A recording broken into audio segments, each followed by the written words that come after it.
Here's the microphone. Is this thing on? Yeah. All communication lines are clear. Clear. Communications are picking up the signal. You are listening to Stay Tuned El Paso with Victor Cruz and Charlie Moreno. The best thing to happen to El Paso ever. The greatest thing that's ever happened to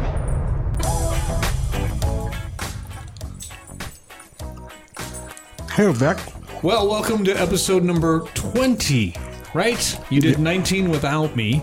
Now it's episode 20. You like how I'm asking you all the questions right when you took a bite of the burrito? Right when I'm eating. And have some Kool-Aid, why don't you? What flavor? It's grape. Purple. But now here's my question. A few things to cover before we get to our guest today. Of course, Chris Babcock hanging out with us. Chris, thanks for hanging out. Oh, anytime. I appreciate it. Been looking forward to getting you on the podcast with us. But here's my question. Is the Kool-Aid okay? It's great. Is it? Yeah. Okay. Because the wife and I, number one, Z, made the burritos for us today. So the burritos are amazing. If you want a bit of hot sauce, that's right here for you. It is good. But I won't, only because I know I might have to borrow your restroom if I do. So it's not that hot. It's Louisiana, for God's sake. It's a courtzy thing. Well, I told you there's jalapenos in there, so... Oh, well, you're screwed then. So Z and I get into a discussion. This is just so random now because I mentioned the Kool-Aid or the soft drink. It's not a brand name. Thank you very much, Walmart. Great value. She says I make weak Kool-Aid, and I think the Kool-Aid is fine. I think it's fine. Okay. I think it's good. I think she's wrong. Okay. So that's that. She needs to listen to this and understand that you know what you're doing when it comes to generic flavored drinks. Cool. Because I was concerned. And it is sugar-free, by the way, And Charlie. the ice cubes look like little bullets. Yeah. I love that. Well, that's how we do it here in the hood. That's how we do it in the hood. Ello, our mascot, is with us this recording. Ello, be nice. Be nice, Ello. That's all I have to say. Well, she'll start humping his leg like she did one time with me. She did you. I think she smelt the other dogs. I'm not sure. Great episode with the zombie guys and Rudy, the previous episode that you did without me as we record. Right. But we can do a bit of, I don't know if you have it ready to go. We can do a bit of wrestling news because we did catch 2 wrestling pay-per-views, or 2 wrestling house shows, I should say. Let's do it. Yeah, let's go. Victor's coming on, boy, he's ready to ride. Wrestling fanatics, man, they never stop. It's wrestling news with Victor Cruz. Oh yeah, let's go, come on, let's get the news. It's still real to me, damn it, don't go looking. Can you smell what Victor's got cooking? It's wrestling news with Victor Cruz. Oh yeah, let's go, come on, let's get the news.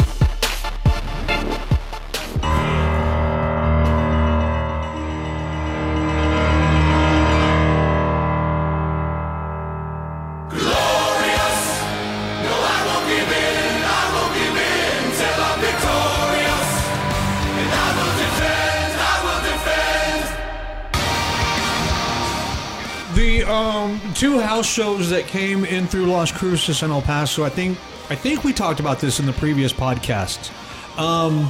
Very successful. The Las Cruces house show was first. It was on Sunday night.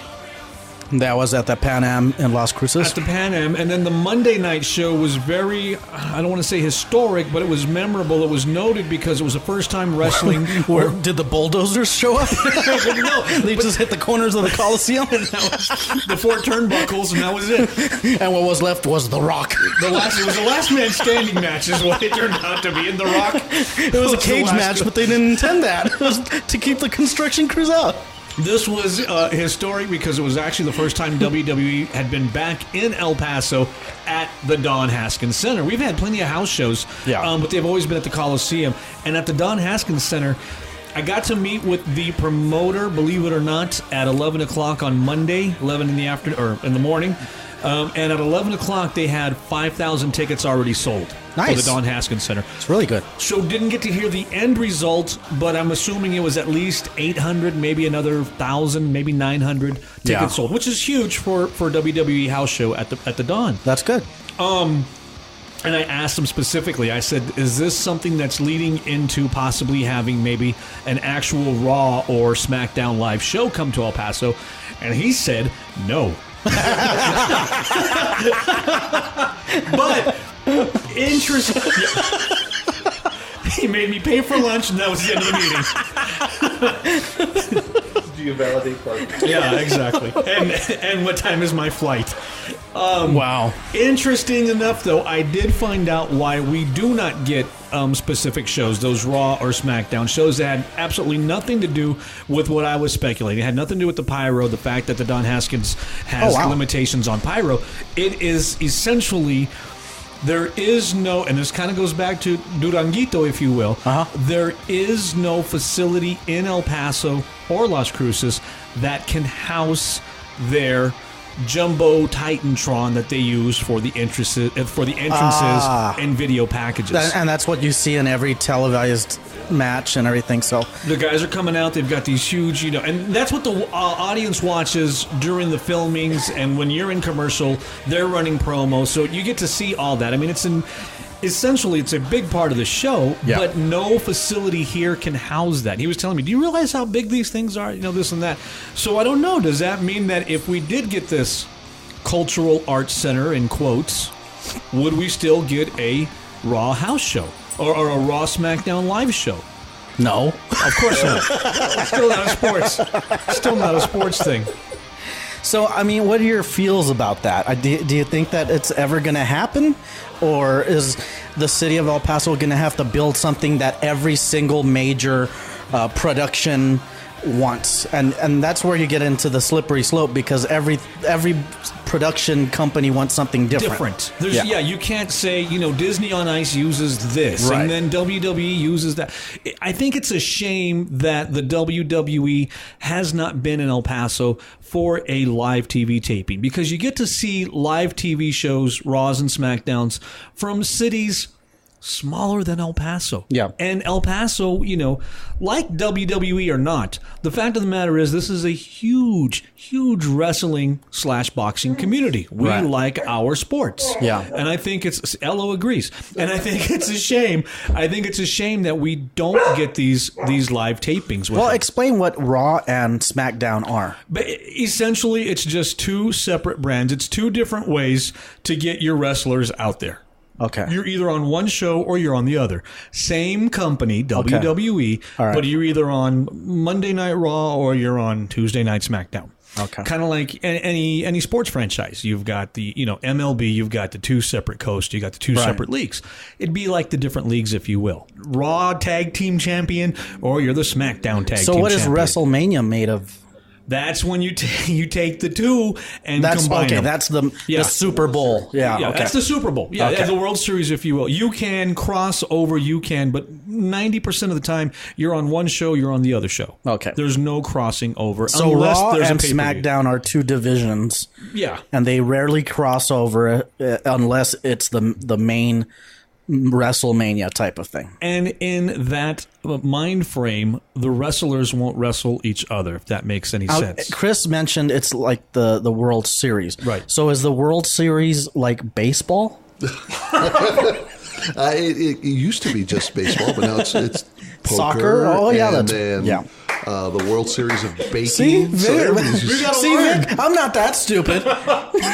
The World Series of baseball, but there's no other teams but American teams. Go figure. How can you have a World Series? That would be that's fixing to change. I think you'll see a big change here, not too much longer. For baseball? Yeah. Oh, really? You got to, because there's some of these teams. A lot of it's been accepted more than like American football, for example. I don't think you'll see a lot of other countries playing that, but I've seen a ton of countries playing baseball.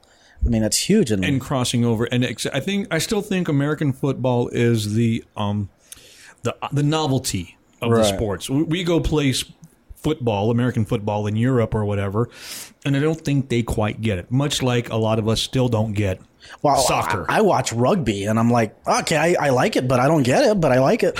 I'm that way with roller derby. I watch the roller derby girls, and their score is 7-0, then it's 114-5. What the? 5 minus B. Yeah. You know, like, what the? I got to do math now to watch. But I love it. I love watching it. Speaking of football, as we cover some of the topics that have been happening here most recently as we record today, September 29th. Yeah. What is your take on the whole football kneeling, not kneeling, protesting, freedom of speech, disrespect? What do you feel about it? How do you? And I'm following you on Facebook. We've been friends forever, and you really haven't said too much about it. And okay, fine. I think something that's I understand both sides of the argument. However, I personally think that this has been going on for a long time. The division, the racism, and all that stuff, and unarmed black men being shot and killed by police, and that had been brewing for a long time. Well, define a long time, since the 60s, or here recently in the past 3-4 years. As long as the history of the U.S. has been around, there's always been racism. There's always been. We talked about the criminal justice system one time when we had Andrew Litton on, where it's never going to be the perfect system, but it's what we have, and it's what a lot of other countries try to aim for. It's the system that works. It's the system that works, when everything is playing the way it's supposed to. But when it comes down to the flag, I think, and a lot of people probably won't like this opinion, I think a lot of times Americans put too much emphasis on a flag. They put too much on the symbolism of the flag. And I say, you know what? If you're going to kneel, it should be okay, because that's what the flag represents, the Constitution. It doesn't represent first responders directly. It doesn't represent the military directly. It has the 50 stars for the 50 states because of the 50 states that are involved in this. And you can't just say it represents just one side of people and not everyone else. So if you're going to kneel, then I think that's a nonviolent form of protest. You respect the action of kneeling. I respect that it's not in a violent way. It's not hurting somebody besides their feelings. Right. Now, flag burning, it's already been decided by the Supreme Court that it's legal. I understand also that in other countries, a lot of people don't feel the same way about their country's flag. It's there. And quite opposite, though. There's a lot of countries out there that's all they got is the flag. Of course they're going to defend the flag. It's not just a symbol. Give me about an example. I don't know. Some third world country. Well, you can't say that ain't got shit. I can't give you a specific example. I'm just saying that there's people out there that's the most important thing to them. I think both sides of the coin. In a lot of the modern civilizations, a lot of the Western European countries, they really don't put that much emphasis on the flag itself. They might put it in their constitution, in their charter, whatever. But as a symbolic thing, I think Americans need to believe more in the Constitution and look at that, which is the freedom of speech, which is all the amendments, and stop acting as if you're kneeling if you're kneeling during the anthem in front of the flag, that you're disrespecting the flag, because it's really not. They're not kneeling because they hate the flag. When you're burning a flag, you're burning it because you hate that flag. That's a whole different thing. I don't like this flag right here. Right. And I think, if anything, though, if we pass a law that you have to stand for the flag and for the national anthem or for the Pledge of Allegiance, that's where you're going to get into really bad problems, because only certain countries make their civilians do that. Or make their people do that, and then you're getting into the whole Russia thing. Well, that's China, North Korea. That's passing a law to make respect, and you can't make respect. You can't tell somebody to respect. In the United States, we don't make laws to make people do things. We make laws to prohibit things. Right. And that's why I think you're getting into big trouble when you start saying, or Trump in one time actually said that we should imprison people that either burn the flag or step on it or whatever. Now that type of attitude, you'll get backup for it. You'll get support for that because some people are really that hardcore about it. But at the end of the day, what is it that you're telling them? We're going to force you to be patriotic. Yeah, you're forcing an emotion, and that's Right. that's not what we do on a very basic level, on a very basic service. And again, it goes back to that whole offend uncomfortable discussion we had in our first podcast. On a very basic level, I am offended / uncomfortable when somebody doesn't show that respect. On a very basic level, because of the military background that I have, because of being in the city, whatever. I'm proud to be an American. Yeehaw, 4th of July, woohoo. But when you look deeper into it, and as you've explained, in an opinion that the simple act of not doing it is in fact what that flag is for, the symbolism of it. Okay, I can see that. But now the thing that I would add into any one of these, and I'm going to use the football teams, I'm going to use professional football players because, number one, they're the ones doing it. Number two, nice that you stopped and didn't honor the flag or honor the symbolism of the flag. But why don't you do something else? Take a little bit of that extra money that you got now and put it into that coalition, whatever coalition, that's going to help the people that you're protesting for, if that makes sense. It's what we said before. It's one thing to sit there and say, I'm not going to do something, but then counteract that with a productive element. I'm not going to stand up at the flag raising, but in the meantime, I'm also going to donate to a lawyer who's going to help defend. I don't know if I would agree with that because everything is relative. Not everybody that is going to protest for this cause is going to have the financial means to donate for that cause.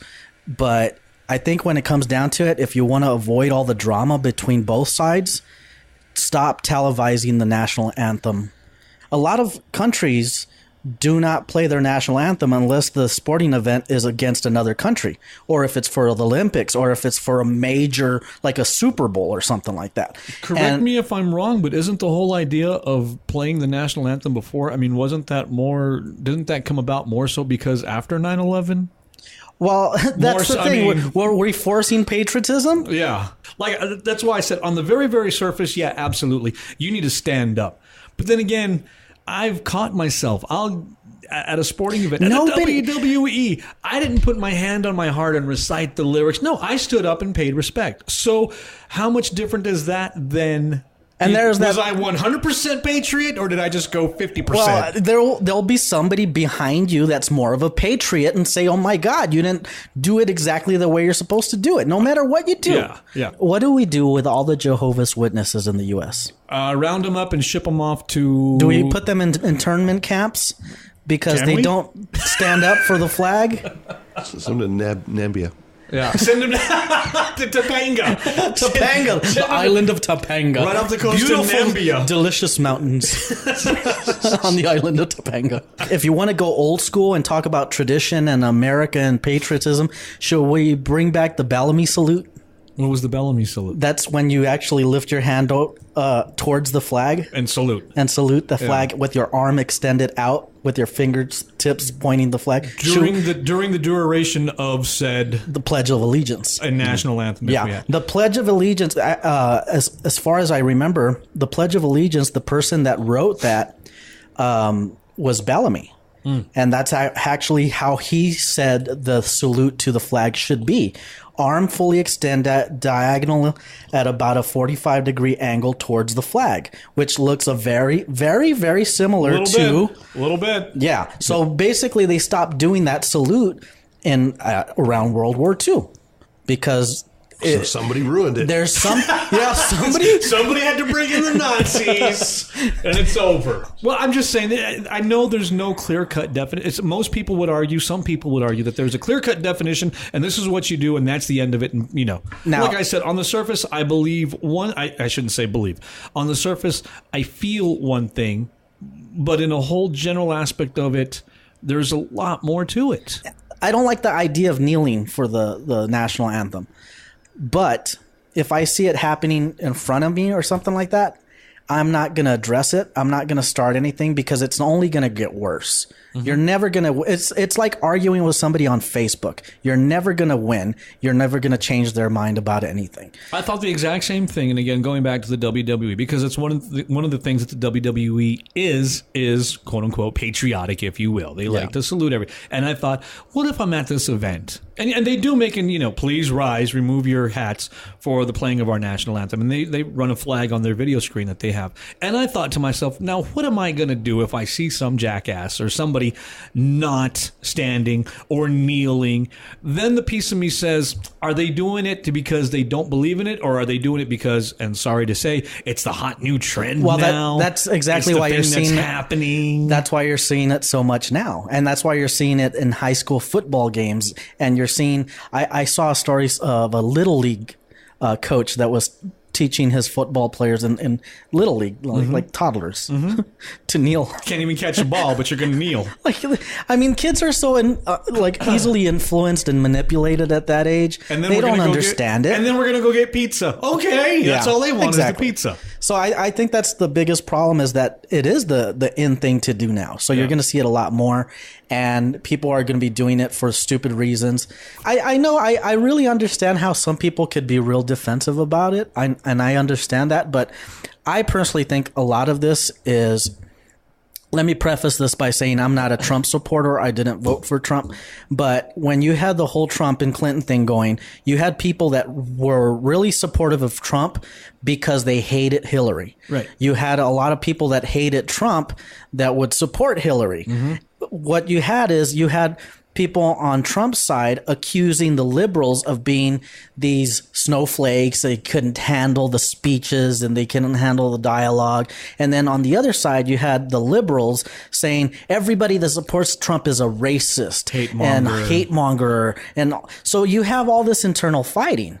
And I have a lot of friends that voted for Trump. And on my Facebook, I post a lot of anti-Trump stuff. And I have a lot of liberal friends. I'll tell you, since November, since I've been posting a lot more political stuff, I've had more liberal friends unfriend me than conservative friends. Really? Yeah.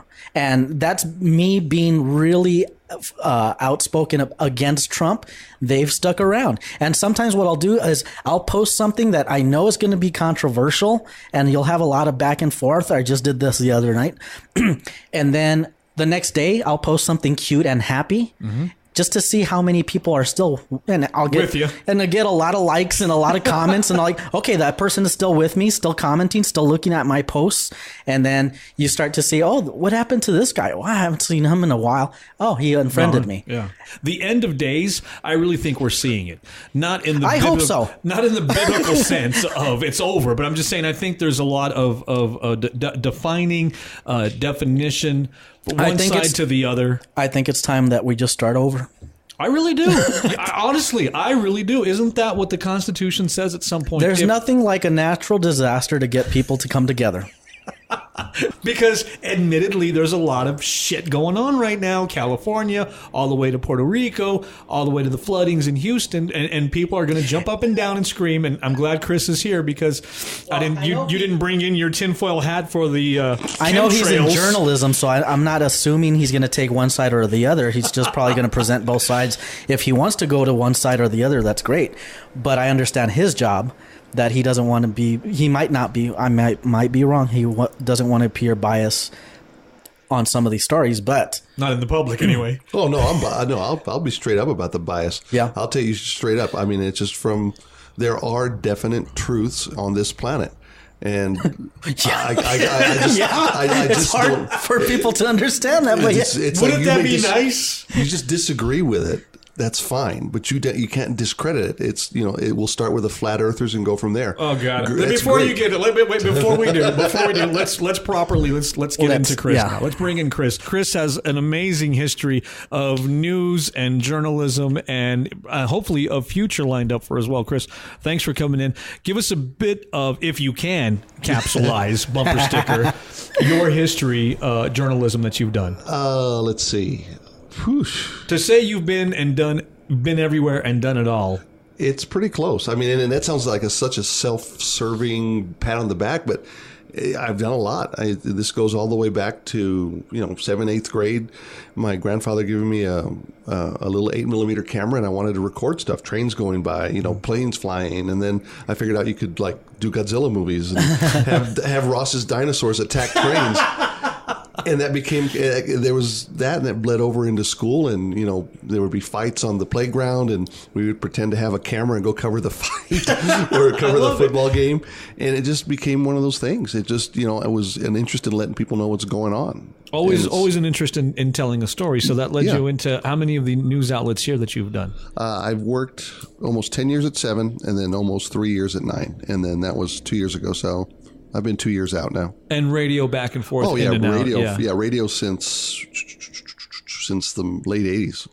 Absolutely. So it's just been one. If it wasn't video, it was radio. If it wasn't radio, it was back to video. But I had one of the first videotape cameras that my mom actually, when we did a rent to own at Amigo Rent to Own, right over here by Mervin's, and it was 1983, and it was a camera and this thing that was like a VCR, but it was double the size of a VCR, and you carried it, and it had a battery the size of a diehard. Right. And I went in and I went and talked to the head coach at Fabens. I said, listen, you guys are using 8mm. I've got this thing called a videotape camera, and you can watch it immediately after the game. And he's like, what? He goes, yeah, I'll shoot it, and then I'll give you the tape, and you can watch it right there. He goes, yeah, you need to get up on top of the press box.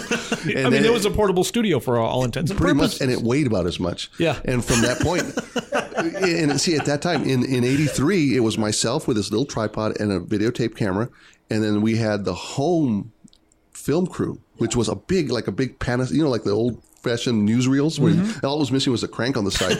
So we had our guy that was doing that, and then we had the opposite, the opposing team that was shooting it, and then we had the team from next week that was shooting it. So you had these 3 old-fashioned crank cameras and me, and you could tell these guys just hated me because they were looking at me like, crap. Mr. Technology. Here comes the technology that's going to kill us. Mr. Fancy Pants. That's like the Blockbuster cashiers looking at the red box being installed right next to you son of a... You goddamn you.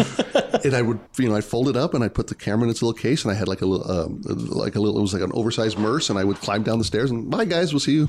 And they're still having to process. They're processing, and I'd hand the tape over. But that's where it started. It started way back then, and I just realized that there was a need to tell stories and a need to tell the correct story, which there are correct stories. There are truths out there, and it seems like that it's being eroded every day, but there's still room for that to be out there. What do you blame that on, though? I mean, because you've taken the leap from, videotape and almost 16mm. You've done that straight into the internet and helped bringing back the El Paso Herald Post. Yeah. How long was the Herald Post a newspaper, and how long did it go away? It was from 1881 all the way through 1997 when it merged with the Times, and I don't remember the group that bought them, but it was basically, you've got a morning paper and an afternoon paper. We like the morning paper better.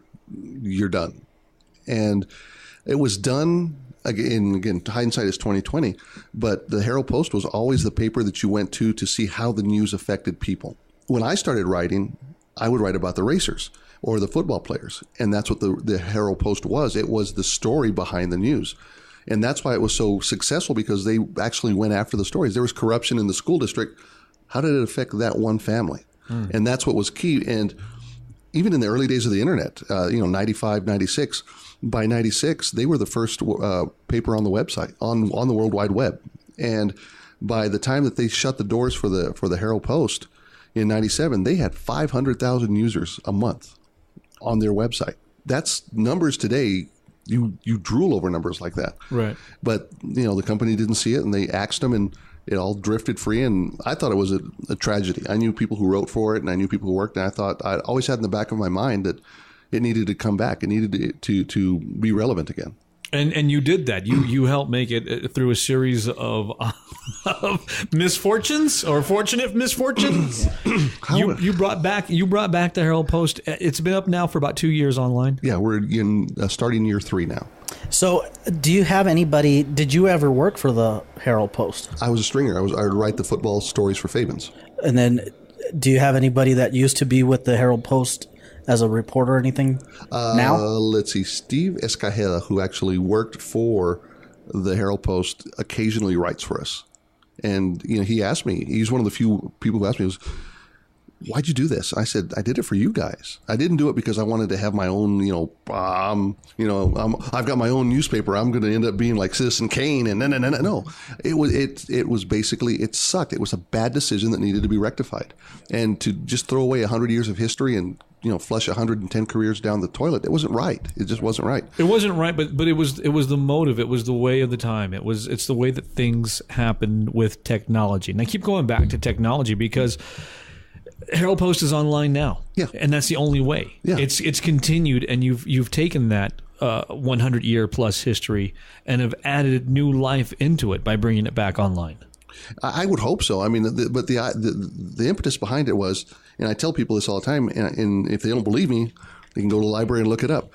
The Herald Post did things like we do things now, and it's amazing at the way that it happened, because 2 weeks before an event, they would say, "Hey, the Fort Bliss Cotillion's coming up," and they would show the pictures of the girls.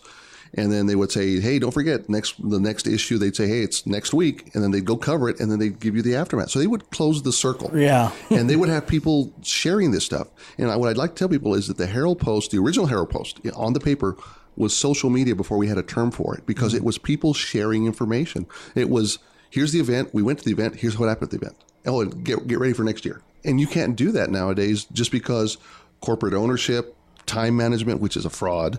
40 years ago, you had finite space and infinite attention. Yeah. Now it's the inverse.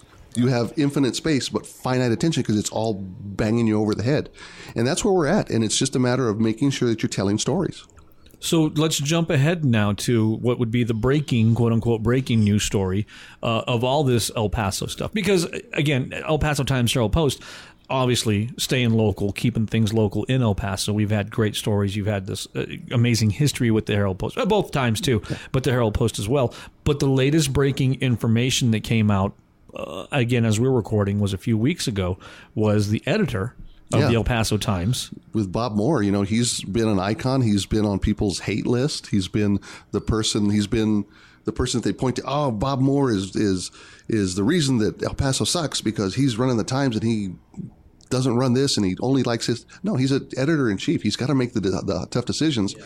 And if you're getting it from both sides, like I do sometimes, you're right down the middle. You're getting it perfectly. But, the way he worked it, he saw the writing on the wall, and the way that these national companies work, it's the bottom line. And they've been cutting, and they've been bringing these different parts into hubs. They're going to print in one place, they're going to edit check in another, and when they let me just define a hub. What people may not realize. It's to me, it's like, well, in other words, at one time you had all these employees in one building for the El Paso Times, and you would have a reporter and he'd write it, and then a photographer would go out and shoot it, and they'd all hand that over to an editor. An editor would say, okay, that picture's good with a big red marker, or that one's not. And then at the same time, you had a copy editor who was like, okay, your phrasing's wrong, fix it. Oh, look, you spelled Thomas and Hospital incorrectly, correct that. Yeah. And it would go all right in back one to location. Everybody's working together. Everybody's working together. But then they start buying up all the little papers all over the place, Corpus Christi, El Paso. So now they realized, well, hell, we don't need copy editors in every building. Let's just, pick up. All right, so from here on out, all these papers are going to report to Phoenix. And there's all the copy editors in Phoenix. Well, that's great for Phoenix. But if the reporter that wrote it makes a mistake and calls Montana Street Montana Avenue, there's just something, or Zaragoza with a Z or an S. Right. Something that's going to piss off people. I can't believe he disrespected my culture by putting an S instead of a Z. But Zaragoza has both. It does. Yeah. It does. You got to get it in right order. I just thought of that. Like, oh my, wait a second. It does. Yeah. But see, Google. But it's that kind of stuff that's the discussion right. that you have in the have newsroom. Somebody that's there. Yeah. And you say, it's okay. It's good as either way. But in Phoenix, they don't know. They don't know what goes on here. So my story that I spent the entire afternoon working on, that I went out and I took my photographer with me, and we shot this great story, and I wrote this great article. Now I'm done with it. It's going to print. I got to put it to bed. Hey, look at me. I'm J. Jonah Jameson over here. I got to send it to Phoenix now? Yeah, well, here's what you do is, before you used to be able to put it to bed at the latest, midnight, 12:30, because they started printing 1:45, 2 o'clock. Well, now because you're sending it over there, you got to turn everything in by 7 o'clock. So the news doesn't stop at 7 o'clock. So not only do you have to have all your correction stuff sent to Phoenix, but you got to have everything in for the next day by 7 o'clock. Now, of course, if we, God forbid, we have another 9/11, that's going to change, but it doesn't make a difference. All that stuff is going either to Phoenix or it's going to Dallas, and it's getting checked there, and then it's getting put in the computer and it's spit out here at the printer. And that's your hub. That's what a hub is. It's basically, HR is done here, and HR is no longer on the 7th floor there in Dallas, and the copy editors are in Phoenix. Yeah, really. Where before you had everything on one floor. Yeah, exactly. Now you move to different levels. Now you're talking different cities. Yeah. You're going out. And it's not even, does that even count as local anymore, though, Chris? Aren't you losing that local, like you said, a misspelling or on the intersection of, Montana and the freeway, Well, it depends on where you put your resources, too, because now you have to do stuff a little bit ahead. So the reporters are having to adjust. So they're doing longer form stories that are going to be on tomorrow's page. But the Spaghetti Bowl collapses at 1:15 tonight. It's not going to be in the paper tomorrow unless they put on an extra. It's just not going to happen. And that's where you miss out on having local control and local content and the ability to be able to flip that. Now, not to say that they don't, but it takes a little longer. Where do you see newspapers going?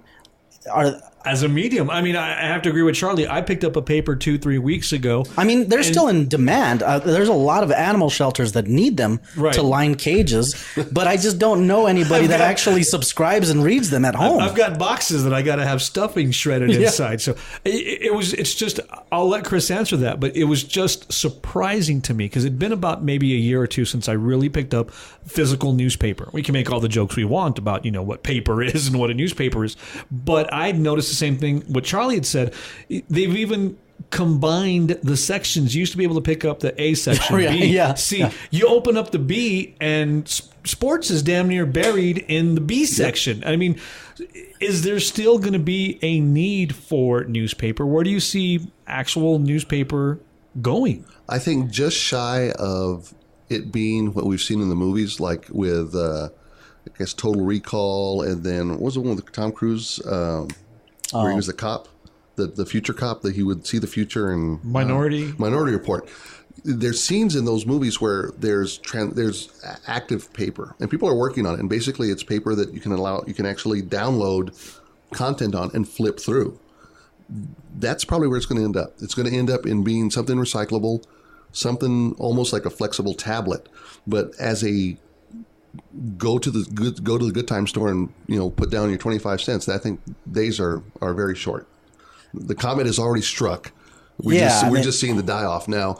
And for papers for mid-major cities like El Paso, it could mean that we're going to get a paper only 3 days a week. We'll get a Sunday, Wednesday, and maybe a Friday, something like that. Because there's just to catch up on what you missed or are going to see. It's just going to be pages of like estate sales and obituaries. Well, even that's gone. I mean, you don't have that much. There are no more obituaries. There's no more obituaries. It's all online. Yeah, and that's the thing. You can go on there and click on it, but the idea behind these papers, if you take a look, and we've got a couple in our physical archive. I got given a paper from 1974. It was a Tuesday, and that thing was as thick and as large as the old Sunday papers. Why would I need to buy a paper when whatever it is you want to talk about, I can find it in seconds or less? I can pull it up on Hey Google, and my phone goes off for just saying that. Yep, there it goes. Yeah, I turn it off. But that's the truth. It is the end game of technology is faster, quicker, cheaper, and more accessible, and that's where we're at now. If you look at Moore's law, how everything doubles every 18 months, we are at the limit as far as phones and computers, but everything else is still catching up, and that's going to be the print medium, the broadcast medium. It's just moving so quickly. Our phones now, and this is what I love to tell people, is that your smartphone. When you go live from, I don't know, you're drinking, hey, look at me, I'm drinking, and you're taking selfies and you're doing your live shots. 10 years ago, that was a truck, an operator, and a cameraman. Yeah. And you couldn't get somebody shooting you drunk unless you were one of the Kardashians or what's her name, Hilton. But now you can do it on your phone. And that's only 10 years. 10 years isn't a long time. No, it's not. In technology, it is. You've advanced so much more in 10 years, but let's be honest, in real time. So let's go back to Bob. Obviously, now the story was Bob Moore stepping down from the El Paso Times. What does that mean for El Paso news if we haven't really covered that yet? Could we see our local newspaper go away? Is this major media company coming in to buy us out? Well, they've already bought him out. That's the thing, is that they're on top of him. He goes, cut cost. Bottom line, you've lost advertisers. What are you going to do? And as he's the boss. And if they come in and say, you need to cut 3 more reporters, and it just gets to the point where, as a journalist, you're going to have to say, all right, stop. Can't do this. I'll leave. Pay for him with my. And it's admirable. I like what he did. I like the stand he took, but I'm having firsthand contact with these corporate koalas, as I call them, because they all look cute and fuzzy, and then they end up kicking your ass. It's in a suit, and they try to be so nice about it, and they'll give you the graphs and they'll give you the numbers, and they'll be smiling. But the whole time, the back of their thinking is, we just need more eucalyptus leaves, and that's money. And at this point, he's going to leave. They're going to put they'll bump somebody up from inside, or they'll bring somebody from Tallahassee or where the hell they're from, and they'll still make the cuts. So it's not going to. In the short term, it's a good move by him, but these corporate people, man, they assimilate and then they shred. That's pretty much it. Right, and that's true in any industry, in any business, when the corporate starts coming in and looks at the bottom line and the number scheme. What's going to happen to Ruben Ramirez? What's going to happen to these photographers? What's going to happen to these reporters this is their daily bread and butter? This is what's...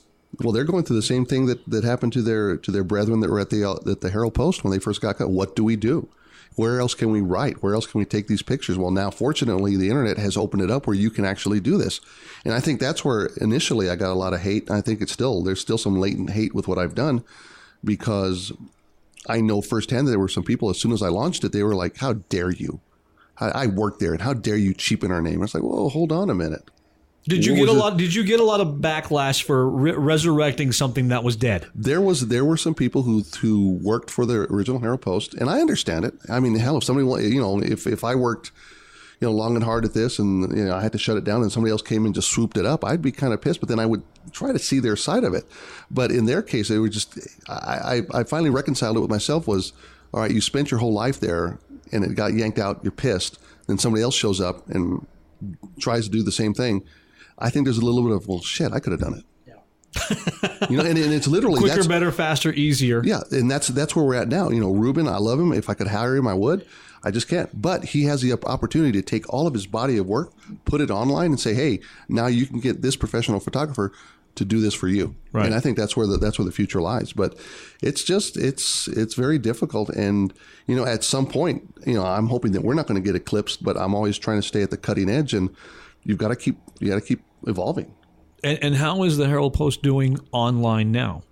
Most people, because let's go back, most people never even knew we had to. Yeah. Most people don't even know we have a newspaper. It's been a long time, 20 years. Yeah. Since the Herald Post shut down. Yeah, that was it. And see, that was what was weird, is that a lot of people my age and older, that Herald Post was your afternoon news, because there was no 4:00 news. There was a 5:30 and there was a 6, and that was it.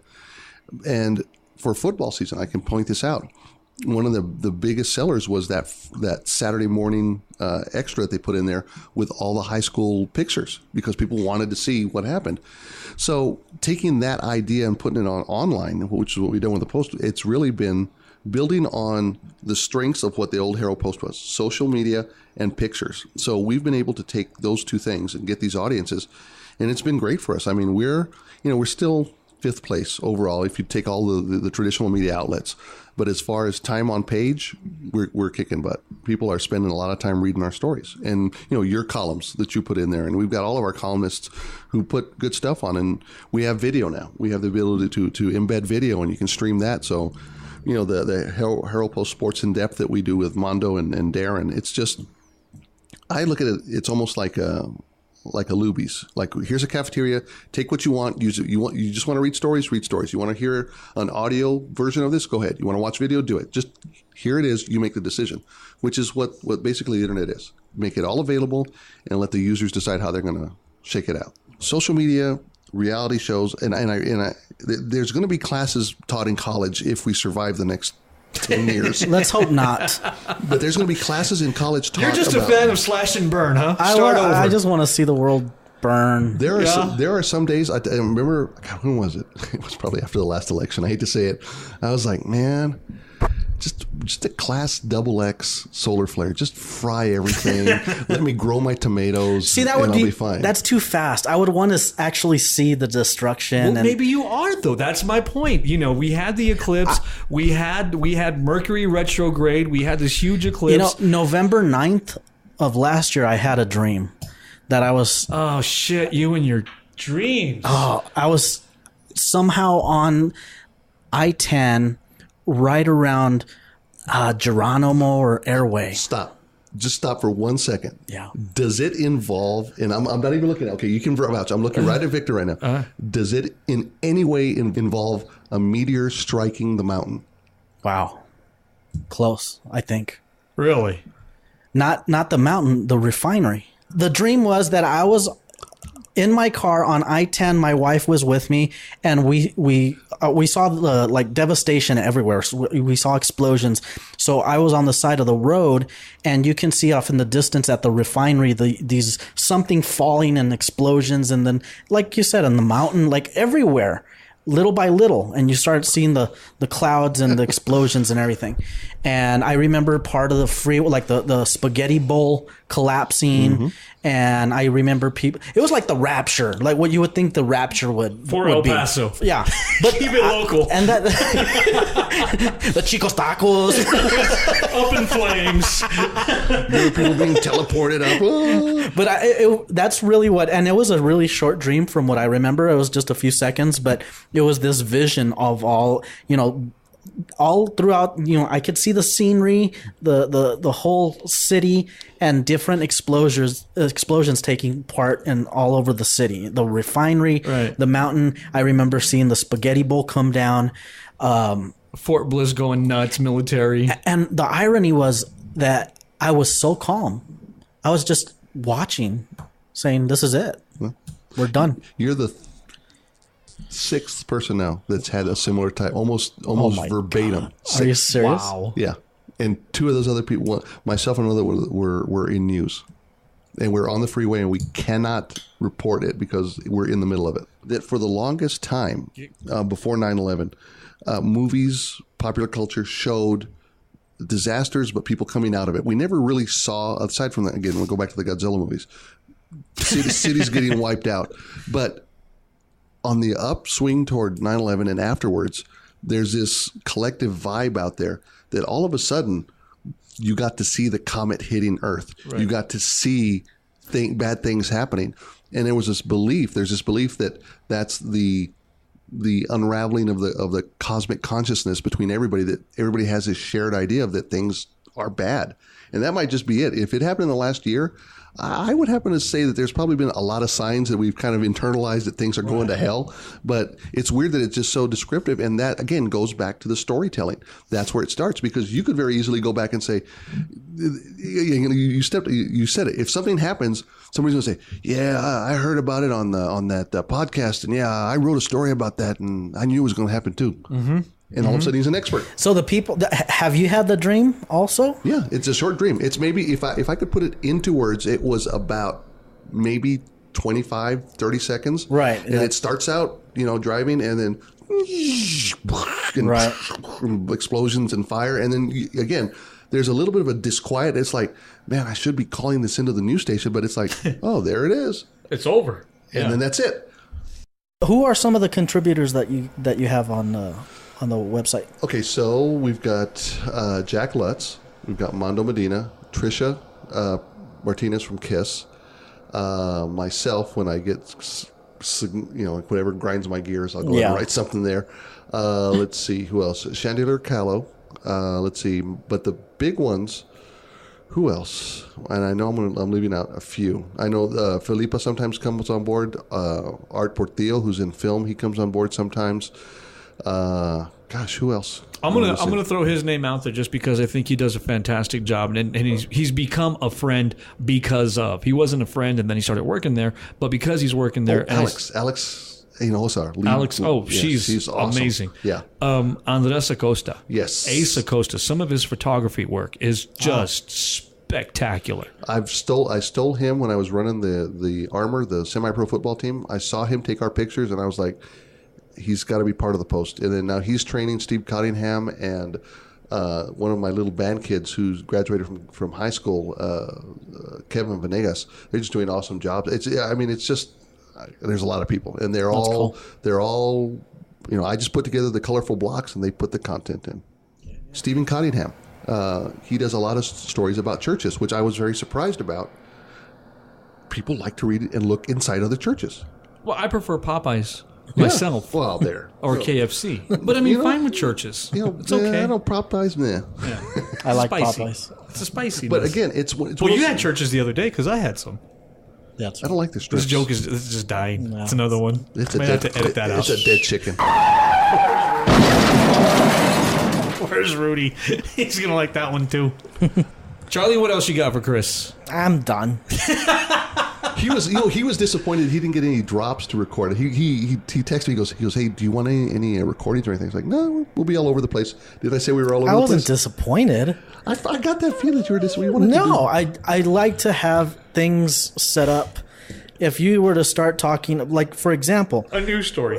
You have an op-ed right now from yesterday or from 2 days ago. I could have gotten that clip and played it to explain that some of the content that's on your website has the video, has the photos. I feel like I let you down, though. That's why. No, I don't care. I was like right after I said, nah, don't worry about it. I was like, shit. No, I just took away his fun. You should see our conversations. Hey, do you want to blah blah blah blah? Nah. All right. Hey, how about we go blah blah blah blah blah? Okay. If you don't want to have soundbite, fuck, I don't care. I felt bad. I legitimately felt bad. I was like, I even told Amanda, I was like, man, I didn't give him anything to work on. That's fine. That's fine. It's all right. But that's what I do. Charlie might not even release this episode. The podcast doesn't give a shit. I'll listen to it. And it's going to be 15 minutes. It's going to be 15 minutes. And then he'll tell me, I'm not going to release the Chris episode, and I'll go, go. Okay. I'll edit it down where it's going to be basically we talk about the wrestling, we talk about Chris Babcock's here. the dream that we had about the end of the world, and then the last 2 seconds of, El Paso HeraldPost.com. Thanks for joining us. Winner of the best of. Chris Babcock gets 2 minutes. Kylie Jenner got 3. Yeah, and you know what? As we wrap up, ain't that just about the way it goes? Exactly. Yeah, that's life. It's always a battle, but okay. And people can also check you out on Facebook, El Paso Herald Post.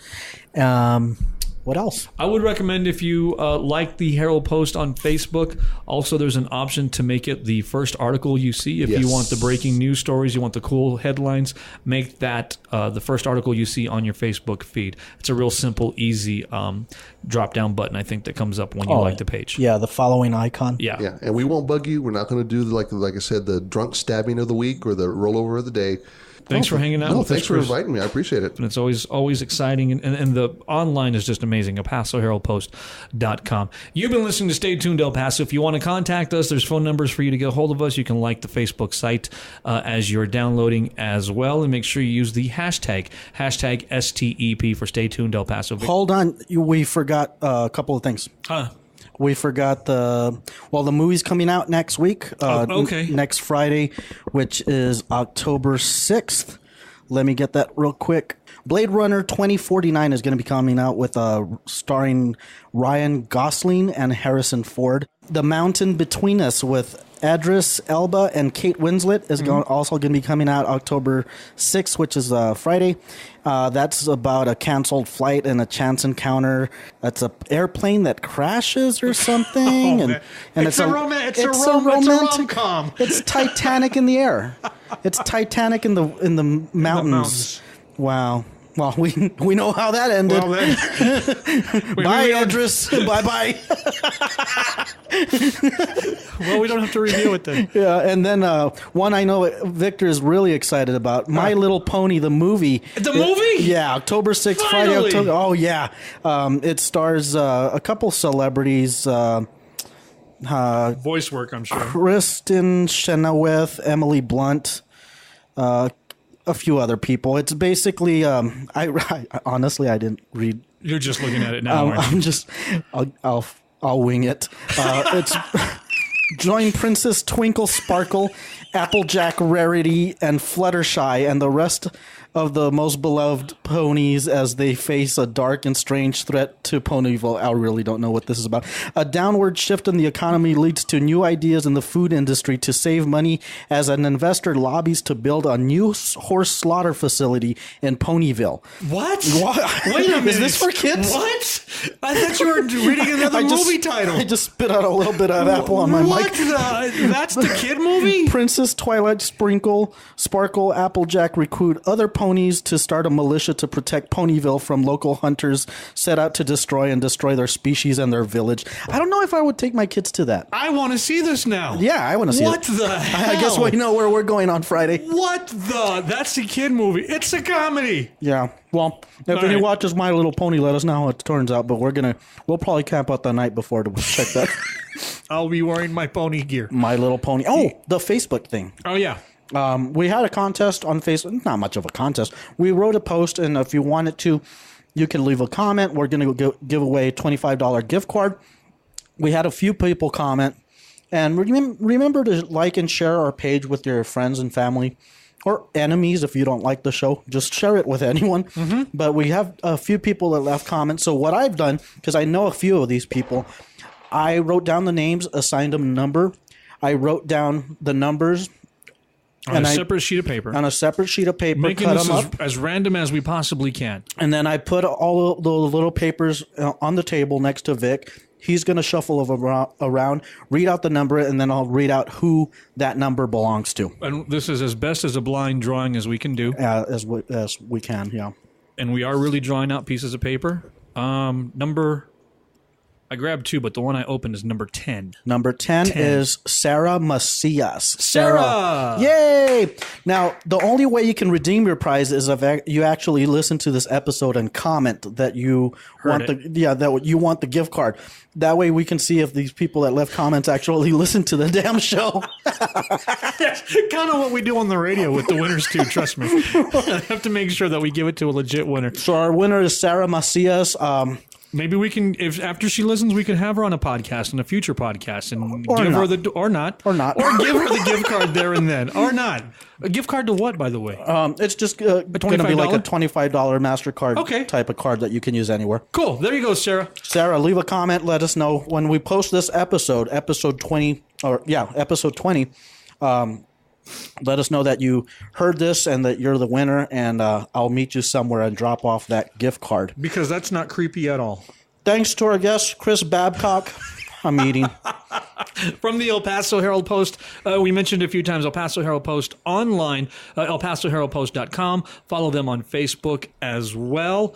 Next episode, what do we got? Oh, and the one thing that I think Chris has left us already, or had to leave. The one thing that we failed to mention during this whole thing about the news and local happenings is Bob Moore retiring from the El Paso Times, which is a huge thing. Bob Moore retiring. I don't know if Chris got into that, but that's the big news of all that. Right. Next episode, we'll be talking about near-death experiences. Is that what you wrote down in the prep? Yeah. Yeah, we're going to talk about that because something recently happened to me, and I told you I'll tell you on the show, and then we never recorded anything. We never got into. Well, let's talk about near-death experiences because my whole what we alluded to earlier with Chris and my surgery and whatnot. So yeah, we'll get into all that and so much more. If you guys leave a comment, follow our Facebook sites as well. Hashtag STEP Step. Stay tuned to El Paso. Leave comments if you like it, you don't like it. Things you want to hear, things you'd like to discuss. You want more celebrity news? If you want more local news, if you want more, whatever it is you guys want, leave us a comment. That's the only way that we know what we're doing is really either paying off. If you want to advertise, leave a comment as well. Contact us on the Facebook site. There's phone numbers for you to call. And just make sure you spread and share the pages. We really do appreciate everybody, friends, family, and otherwise who've been listening in. Let's get us out there. Stay tuned to El Paso. Hashtag STEP. We'll see you guys in the next podcast. Number 21 is coming up next. See ya. You are listening to Stay Tuned El Paso with Victor Cruz and Charlie Moreno. The best thing to happen to El Paso ever.